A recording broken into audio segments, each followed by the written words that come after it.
大家好，我是阿丽。立秋后要多吃山药，山药好吃。相信很多朋友在吃山药的时候，除了煮粥、炖汤、炒菜，很少有其他的吃法。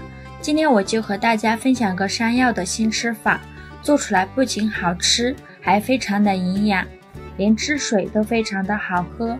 那一起跟着视频来看看我是怎么做的吧。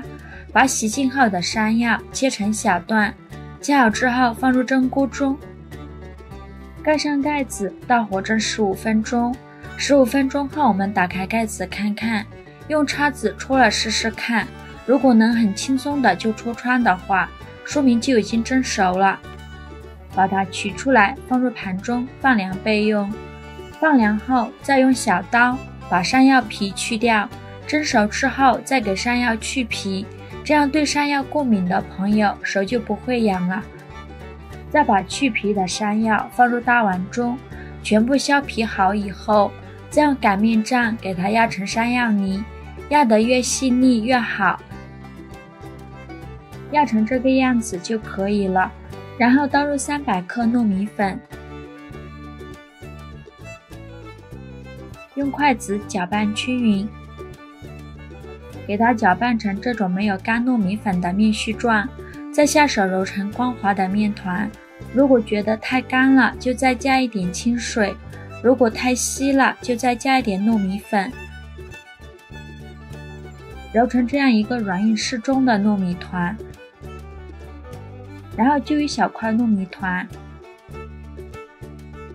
用手捏捏，再给它做成小圆球，和鸡蛋黄一样大小的小圆球就可以啦。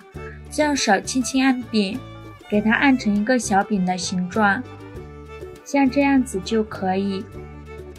再把它装入盘中，全部做好后，平底锅预热，倒入少许食用油，用刷子刷均匀。油热之后，把小饼放入锅中，每个小饼之间要留有空隙，开小火慢烙。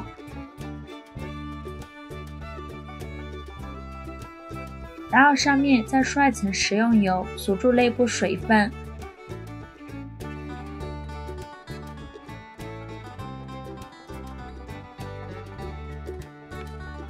盖上盖子，烙3分钟。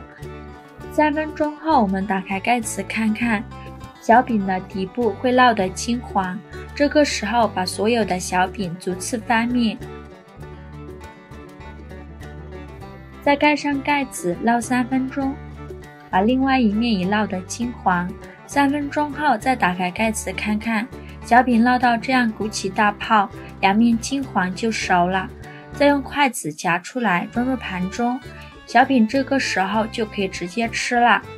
为了吃起来更香，我们再多做一步，锅中放入3块黑糖，喜欢吃甜的可以多放一些。再倒入300毫升的清水，开大火把水烧开，用铲子搅拌一下，搅拌至黑糖融化。水烧开后，把做好的小饼放进来，用勺子搅一搅。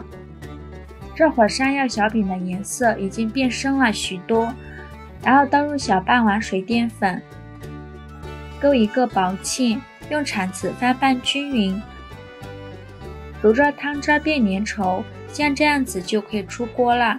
把它盛出来，装入大碗中。一道非常好吃的糖水山药饼就这样做好了。这样吃山药特别的营养，加了糯米粉，口感软软糯糯的，又加了红糖，汤汁喝起来甜甜的，尤其是女性朋友，每个月这样吃上一次，对我们的气色会特别好。立秋后天气容易干燥，要多喝一点汤水，皮肤才会饱满有气色哦。这样吃山药不仅做法简单，而且还特别的营养，立秋后吃再合适不过了。喜欢的朋友就赶快收藏起来试试吧。喜欢我的视频就关注我吧，我每天都会分享不一样的美食视频。我是阿丽，谢谢您的支持。